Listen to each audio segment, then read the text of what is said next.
ഞങ്ങൾ 3 പേരും തീരെ അവശതയാണ്. എൻ്റെ ഭർത്താവിന് എഴുന്നേറ്റ് നടക്കാൻ പോലും നിവൃത്തിയില്ല. ഓർമ്മയില്ലാത്തൊരു മനുഷ്യനാണ് എൻ്റെ ഭർത്താവ്.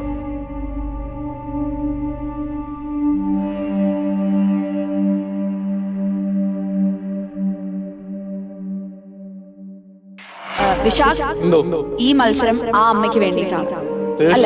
എന്റെ അമ്മയ്ക്കും അച്ഛനും വേണ്ടിയിട്ടാണ് ഞാൻ ഈ ഫ്ലോറിൽ വന്നത്. അപ്പൊ എന്തായാലും ഓൾ ദി ബെസ്റ്റ്.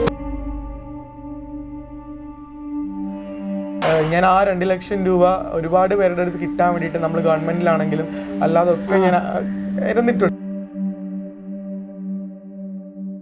പൈസ കിട്ടുമ്പോൾ നമുക്ക് എല്ലാവരും കാണും. ഇവന്റെ രക്തബന്ധം പോലും നമുക്ക് പൈസ ഉണ്ടെങ്കിൽ ഉണ്ടാകുന്ന എൻ്റെ ഒരു വിശ്വാസം.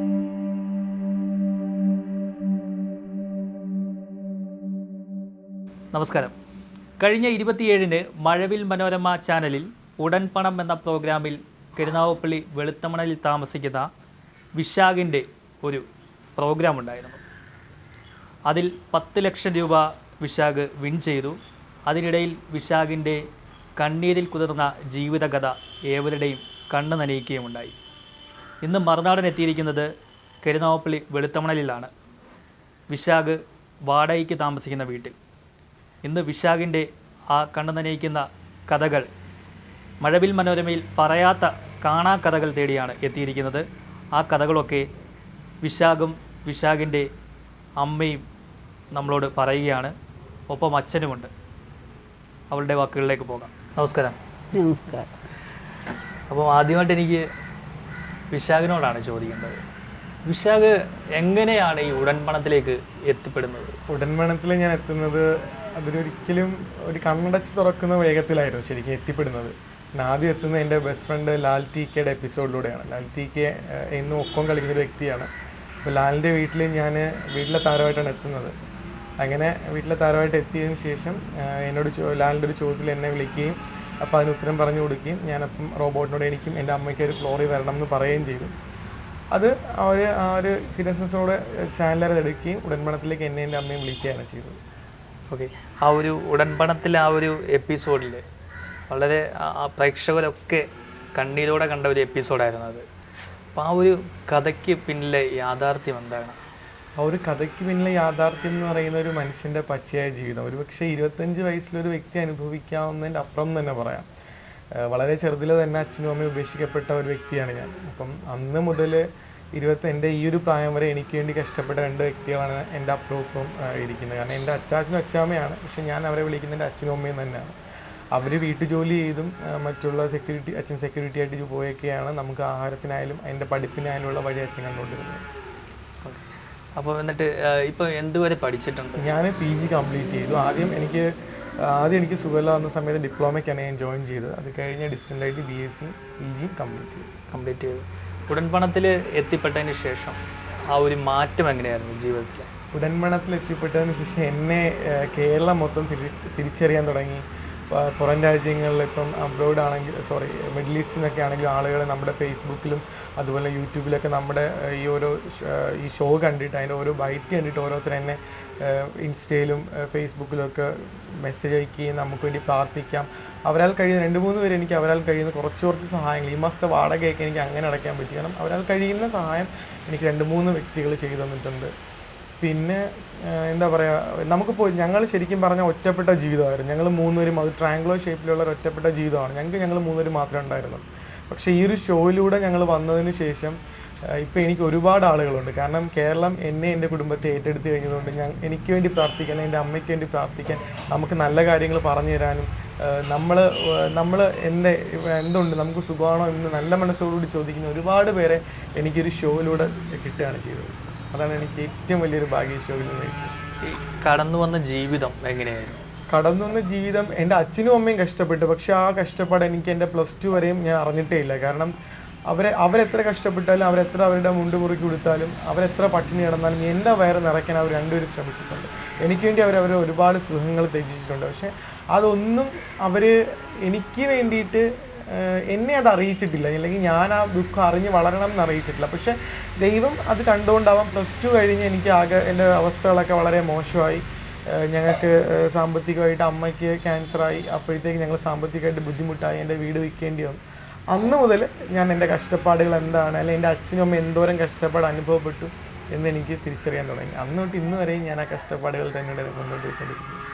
ഈ രോഗം വിശാഖിനെ ബാധിച്ചത് എങ്ങനെയായിരുന്നു? എനിക്കിത് ജന്മനാ ഉള്ള രോഗമാണ്. അതെൻ്റെ അച്ഛനും അമ്മയ്ക്കും ആ ഒരു കാര്യം അറിയാം. പക്ഷെ അവരത് ഞങ്ങളിൽ നിന്നും അമ്മയിൽ നിന്നൊക്കെ മറച്ചു വെച്ചൊരു കാര്യമാണ്. അവർ അത് മറച്ചു വയ്ക്കേണ്ട ഒരു കാര്യം ഉണ്ടായിരുന്നില്ല. ശരിക്കും ഇനി എനിക്ക് അങ്ങനെ ഒരു രോഗം ഉണ്ടെന്ന് പറഞ്ഞ് ഇവർ ഏൽപ്പിച്ചിട്ട് പോയിരുന്നെങ്കിലും അവർ രണ്ട് കൈ നീട്ടി തന്നെ സ്വീകരിക്കും. ഒരിക്കലും അവർ എന്നെ വേണ്ടാന്ന് നിൽക്കത്തില്ല. പക്ഷേ അതാണ് എനിക്ക് എൻ്റെ അച്ഛനും അമ്മയോടുള്ള ഏറ്റവും വലിയ ദേഷ്യം എന്ന് പറയുന്നത്. ഒരിക്കലും നമ്മളൊരു രോഗത്തെ എന്തിനാണ് കുറവായിട്ട് കാണുന്നത്? ഇപ്പോൾ എനിക്ക് ഞാൻ പല ഡോക്ടേഴ്സിനെ കൺസൾട്ട് ചെയ്യുമ്പോൾ അവരാരും പറയുന്ന പ്രസൻ്റ്ലി വന്നൊരു ഡിസീസ് അല്ല ഇത്, പെട്ടെന്നൊന്നൊരു ഡിസീസല്ല, എൻ്റെ ജനിച്ചപ്പോഴേ എനിക്കുള്ളൊരു കണ്ടീഷനാണിത്. അപ്പോൾ എന്തായാലും ഒരു കുട്ടിക്ക് ഇങ്ങനെ ഒരു ഫാക്ടേഴ്സ് ഉണ്ടെങ്കിൽ അത് തീർച്ചയായിട്ടും ഒരു അച്ഛനും അമ്മയും അറിയും. കാരണം എനിക്ക് 2 സിസ്റ്റേഴ്സ് ഉണ്ട്. അവർ രണ്ടുപേരും എൻ്റെ അച്ഛൻ്റെ അമ്മയുടെയും കൂടെ നിന്നാണ് വളർന്നതൊക്കെ. അപ്പോൾ അവർ എന്തുകൊണ്ട് എന്നെ അവരുടെ കൂടെ നിർത്തിയില്ല?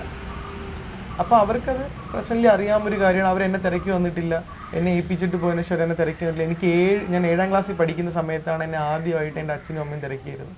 അതുവരെ എൻ്റെ അച്ഛനും അമ്മയും അവിടെ ആയിരുന്നു. അങ്ങനെ ഒരുപാട് പ്രയാസങ്ങളിലൂടെ തന്നെയാണ് ഞാൻ വന്നിട്ടുള്ളത്. പക്ഷെ ആ ഒരു പ്രയാസം എന്ന് പറയുന്നത് എൻ്റെ +2 പഠിക്കുന്ന കാലഘട്ടം വരെ ഞാൻ അറിഞ്ഞിട്ടില്ല. ഈ രോഗം എത്രത്തോളം തളർത്തിയിട്ടുണ്ടായിരുന്നു? ഈ ഒരു രോഗം എന്നെ എത്രത്തോളം തളർത്തിയിട്ടുണ്ടെന്ന് പറഞ്ഞാൽ എനിക്ക് +2 പഠിക്കുന്ന സമയത്ത് എനിക്കൊരു ഹെമറേജ് വന്നിരുന്നു. അതിൻ്റെ പുറകിൽ വലിയൊരു കഥയുണ്ട്. പക്ഷെ അതൊരിക്കലും നമുക്ക് ചാനലിലൂടെ പറഞ്ഞ് നമ്മളുടെ സ്വന്തം കുടുംബത്തിൻ്റെ ആ ഒരു ചിത്രത്തെ കുത്തി നോവിക്കുന്നത് ശരിയല്ല എന്ന് എനിക്കുള്ളതുകൊണ്ട് ഞാൻ അതിനെപ്പറ്റി ഒരു ചാനലിലും ഞാനത് പറഞ്ഞിട്ടില്ല.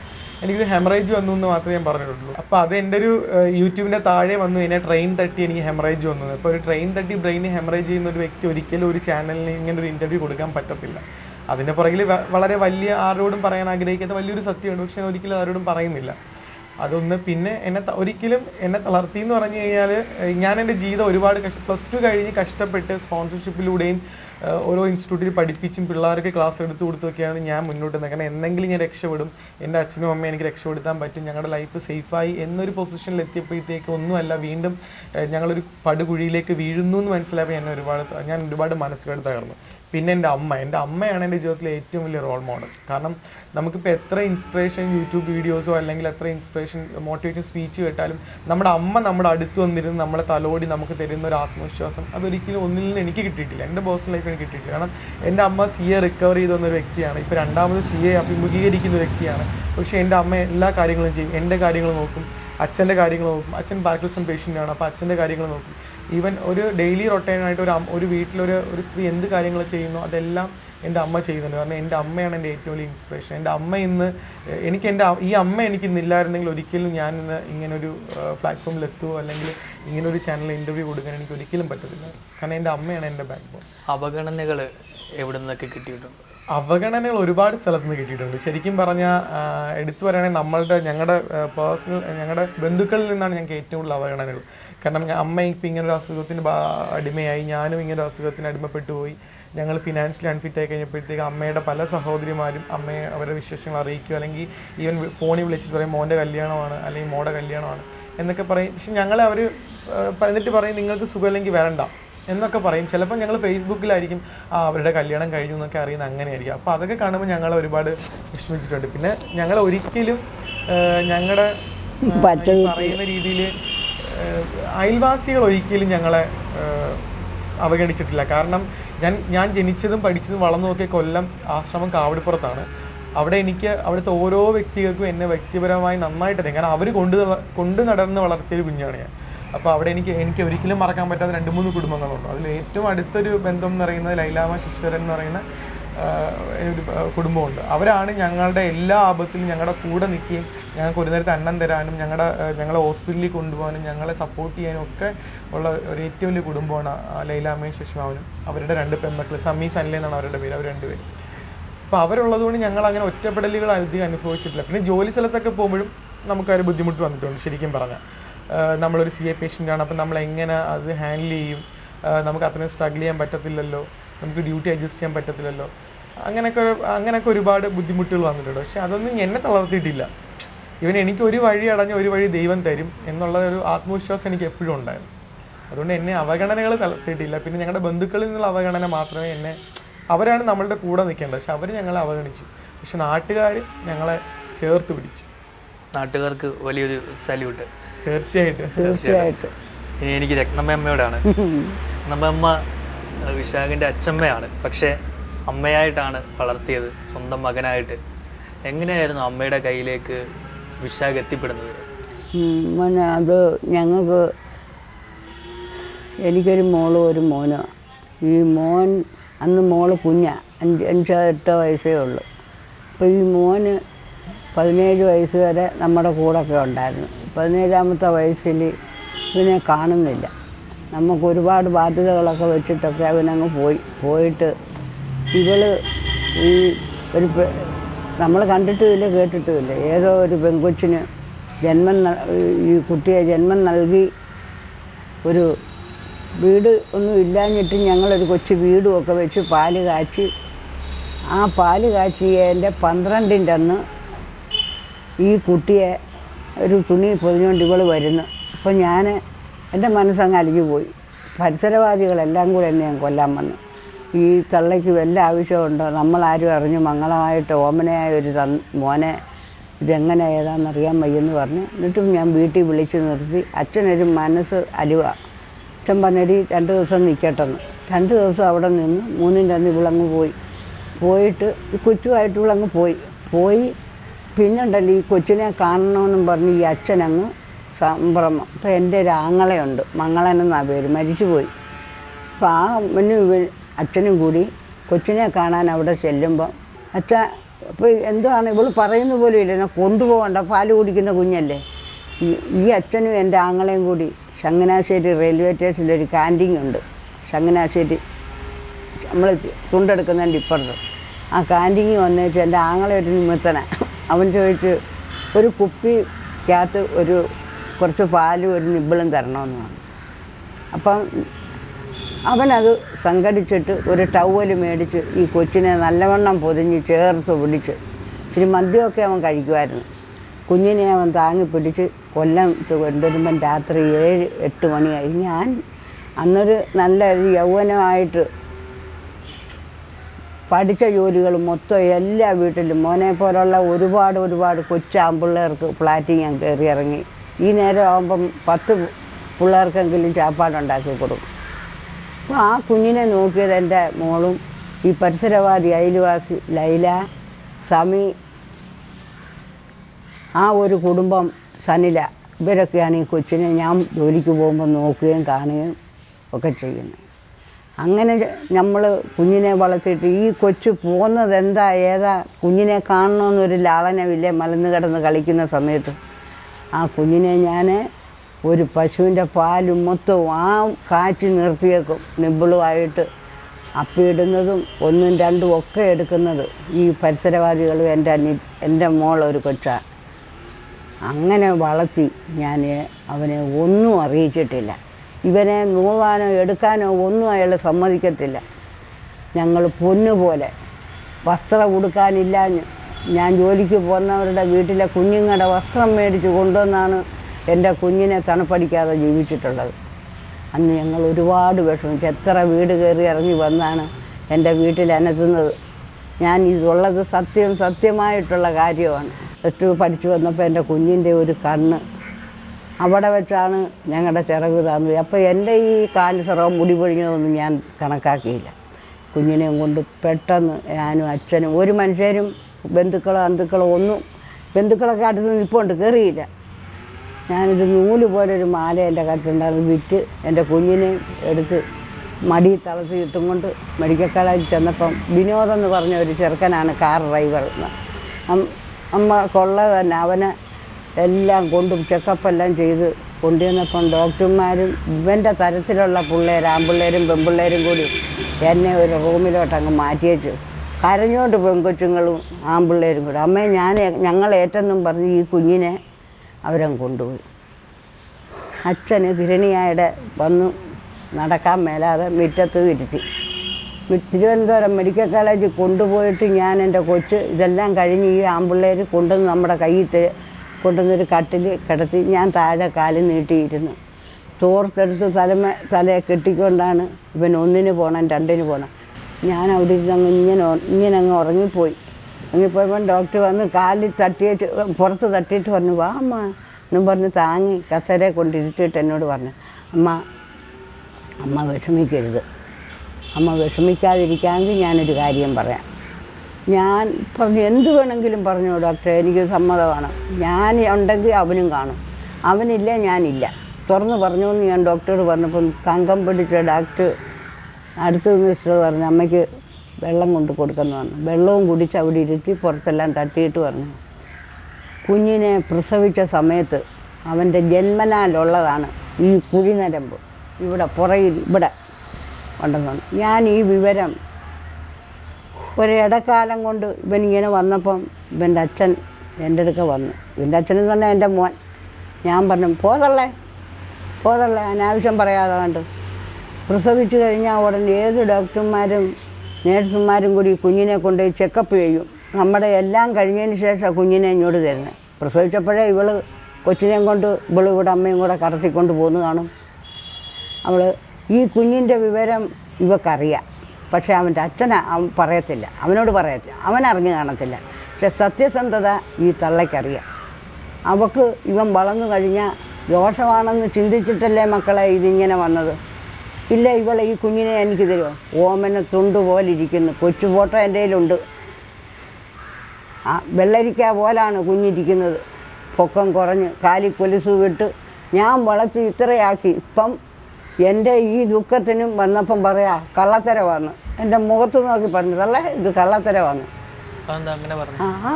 ഇതൊക്കെ പറയുന്നത് കള്ളത്തരം പറയുന്നതാണെന്ന്. അത് അവനെ ഇതൊന്നും ഇല്ല, നിങ്ങൾ പള്ളം പറയാം. ഞാൻ പറഞ്ഞ തിരുവനന്തപുരം മെഡിക്കൽ കോളേജിൽ എല്ലാ വകയും ഇല്ലാഞ്ഞു, ഇതെല്ലാം കണ്ടില്ല. താഴെ വരുന്നു ഒന്ന് കാണാൻ പോലും ഈ തള്ളയും തന്തയും വന്നിട്ടില്ല.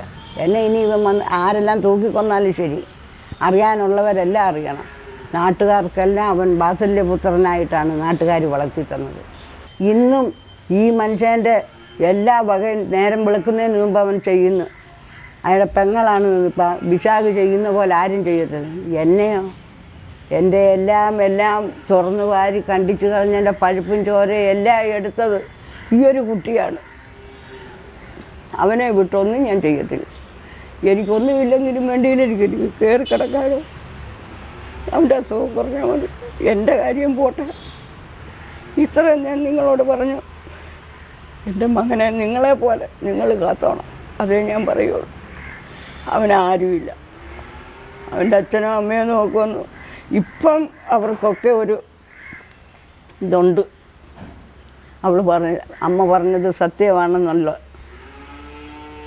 സകല ജനങ്ങൾ കാവടിപ്പുറത്ത് മുട്ടയഴിഞ്ഞ് എല്ലാ വീട്ടിലും ജോലി ചെയ്യുമ്പോൾ ഞാൻ മാവിൻ്റെ കൊമ്പിൽ തുണിത്തൊട്ടി കെട്ടി ആ തൊട്ടിക്കകത്ത് പച്ചറുമ്പ് കിടന്ന് കടിച്ച് പറിക്കുമ്പോൾ കാലും കൈയിട്ടടിക്കുക. ഞാൻ ആ സമയത്ത് മീൻ വെട്ടിക്കൊണ്ടിരിക്കുക വല്ലവൻ്റെയും വീട്ടിൽ. എന്നിട്ട് തൂത്ത് തുടച്ച് കായലിൽ നിന്ന് വെള്ളം കോരി അവൻ്റെ തുടച്ച് മാറ്റി അടുക്കളയെ കൊണ്ടിടും. അവർക്ക് ഇഷ്ടപ്പെടുമോ?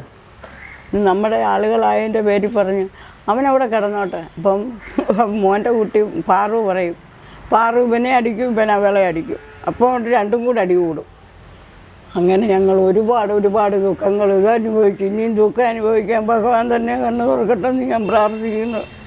എൻ്റെ ഭർത്താവിൽ നിന്ന് പൊന്നുപോലെ നോക്കിയ ഒരു മനുഷ്യൻ മനസ്സറിയാതെ ഒന്നും രണ്ടും ഒക്കെ ആയിട്ട് എനിക്ക് ഓർമ്മയില്ല. അച്ഛനെ പോലൊരു തങ്ക മനസ്സ് ഈ ലോകത്ത് ആർക്കും കിട്ടിയിട്ടില്ല. പക്ഷേ ഇപ്പം കുറച്ച് കാലം കൊണ്ട് ഇന്നും എൻ്റെ മോനെ നോക്കുന്നത്. അവിടെ അച്ഛന് വയ്യാതെ വന്ന് വല്ലതും വരുമ്പം മോൻ അങ്ങോട്ടോ ഇങ്ങോട്ടോ പോയാൽ ആരുമില്ല. അങ്ങനെ ആ മോളടുക്കലോട്ട് ഞങ്ങൾ വരാനുള്ള കാരണം ഞങ്ങളെ നോക്കാൻ നാട്ടുകാർ ആമ്പിള്ളേർ എനിക്കറിഞ്ഞുകൂടാ മണിയമ്മേ എന്ന് വിളിക്കുന്നേ ഉള്ളൂ. ഓരോരുത്തരും അറിഞ്ഞു കേട്ട് ഇന്നലെയും വന്നൊരു കാറിനകത്ത് എന്നുവെച്ചാൽ ഞാനേ ഒരു കയ്യിൽ ഒരു തോർത്ത് കൊടുത്താണ് ഞാൻ ജോലിക്ക് പോകുന്നത്. ഒരു മാല എടുത്തില്ല, മാല ഒണ്ടേലും ഇട്ടിട്ടില്ല. എനിക്ക് ആഗ്രഹവും ഇല്ല മക്കളെ, എൻ്റെ മോന് മാല വിറ്റ് അന്വേഷിക്കുന്ന അമ്മയ്ക്ക് മാല ഇല്ല. അപ്പൊ അമ്മ എൻ്റെ അടുത്ത് ഇപ്പൊ പറഞ്ഞു ആ ഒരു ആഗ്രഹം പറഞ്ഞു, എനിക്ക് എന്ത് കിട്ടില്ല എനിക്കൊരു മാല. 30 രൂപയ്ക്ക് എൻ്റെ മോള് 50 രൂപയ്ക്കും എൻ്റെ മോള് കമ്മലും മേടിച്ചതെന്ന്. ഇതിപ്പം ഞാൻ തീപ്പെട്ടി കൂട്ടിനകത്തുനിന്ന് ഇപ്പം എടുത്തിട്ടപ്പം പറഞ്ഞ് അമ്മ വിഷമിക്കണ്ടമ്മ, പൊന്നും കൂടത്തിന് എന്തിനാ പൊട്ട്. എൻ്റെ മീനാക്ഷി ആളുകൾ ചർച്ച ചെയ്യുന്ന അമ്മയെ പറ്റി എന്നെ അമ്മയാണ് ഇപ്പം താരം. മോനെ എൻ്റെ മീനാക്ഷി മോള് ഈ മുഖത്തിന് ഒരു എൻ്റെ മീനാക്ഷി കുടമ്പണത്തിൽ ചെന്നിട്ട് മീനാക്ഷിയുടെ കൂടെ നിൽക്കുന്ന മോൻ്റെ പേരെന്തെന്നുണ്ട് കെട്ടിപ്പിടിച്ച് ഇനിയും തരാൻ ഒരു സ്ഥലമില്ല. 10 ലക്ഷം രൂപ കിട്ടി. അമ്മ എന്റെ 2 ലക്ഷം രൂപ ചോദ്യമായപ്പോഴത്തേ അമ്മ പോയി. ശേഷം എനിക്ക് എന്റെ ഫുൾ AC കാര്യങ്ങളും, അപ്പൊ അമ്മയ്ക്ക് പറ്റുന്നില്ല. അപ്പൊ എനിക്ക് 10 ലക്ഷം രൂപ അടുപ്പിക്കാൻ വേണ്ടി അമ്മ തിരിച്ചു വരുന്നത്. അമ്മ തിരിച്ചെന്ന വീട്ടിൽ ആ 10 ലക്ഷം രൂപയുടെ ആ ഒരു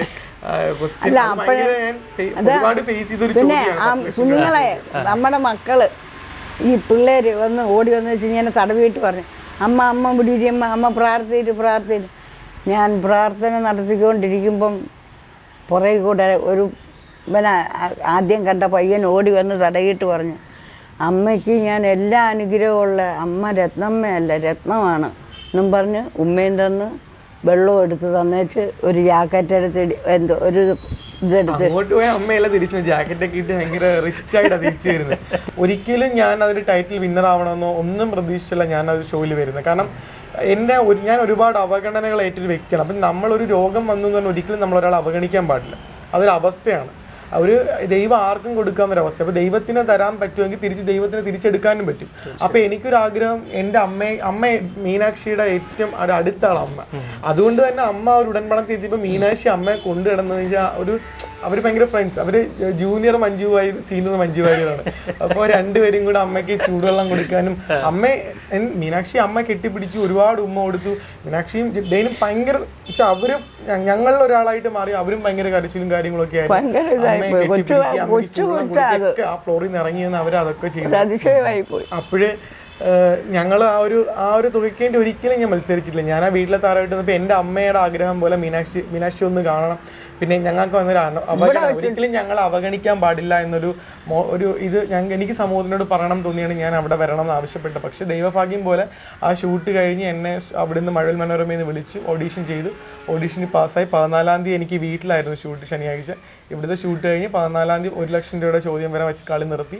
പിന്നെ ഞാൻ ഫ്ലോറിൽ പോയി. ഫ്ലോറിൽ ചെന്നതിന് ശേഷം അവിടെ വെച്ചാണ് അതിൻ്റെ ടൈറ്റിൽ വിന്നാവുന്നത്. അപ്പം ഇവിടുന്ന് ഒരു 50,000 ഉടൻപണത്തിൽ നിന്ന് ഒരു 50,000 രൂപ. കാരണം ഞാൻ ഓരോ സേവിങ്സും നമ്മുടെ ഉറുമ്പ് അരിമണി കൂട്ടി വയ്ക്കുന്നവരാണ് എൻ്റെ ഓരോ സേവിങ്സ്. അപ്പോൾ എനിക്ക് 50,000 രൂപ കിട്ടി എനിക്ക് അത്രയും ബാക്കി കുറച്ചുണ്ടാക്കിയാൽ മതി.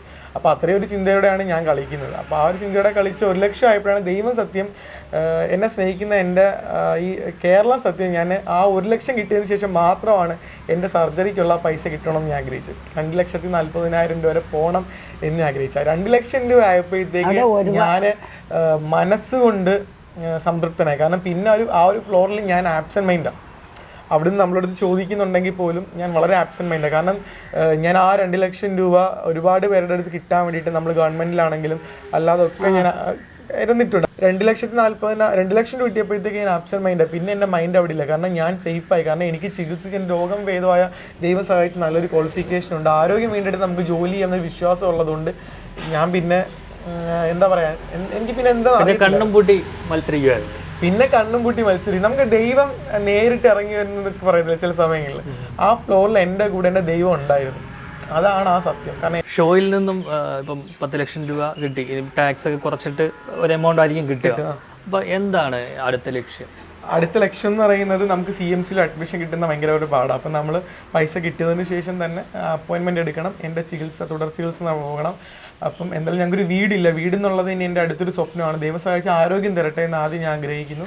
പിന്നെ നല്ലവരായ നല്ല ആളുകൾ, നല്ല മനസ്സിന് ഉടമകൾ ആരെങ്കിലും ഉണ്ടെങ്കിൽ അതൊന്ന് മനസ്സിലാക്കി ഞങ്ങൾക്കൊരു വീട് വെക്കാനുള്ള എന്തെങ്കിലും ഒരു സഹായം തന്നാൽ അത് വലിയൊരു ഉപകാരമായി. വെക്കാനും ആരോഗ്യമില്ല. എവിടെയെങ്കിലും ഒരു വീട് ഞങ്ങൾക്ക് കിട്ടിയാൽ എല്ലാവർക്കും 100 പ്രാർത്ഥനയോട് ഞാൻ അപേക്ഷിക്കുന്നു. ഞങ്ങൾക്ക് വെക്കാനോ എടുക്കാനോ ഒരു വീട് ഞങ്ങൾക്ക് തലയായിട്ടാൽ മതി. തീർച്ചയായിട്ടും ഇത് കാണുന്ന പ്രേക്ഷകർ നിങ്ങളെ കൈവിടത്തില്ല. അത് എന്തായാലും ഉറപ്പാണ്. നമ്മുടെ പ്രേക്ഷകരൊക്കെ നല്ല മനസ്സിൻ്റെ ഉടമകളാണ്. അവർ തീർച്ചയായിട്ടും നിങ്ങളെ സഹായിക്കും. എന്തായാലും CMC വെല്ലൂരിലല്ലേ? CMC വെല്ലൂർ.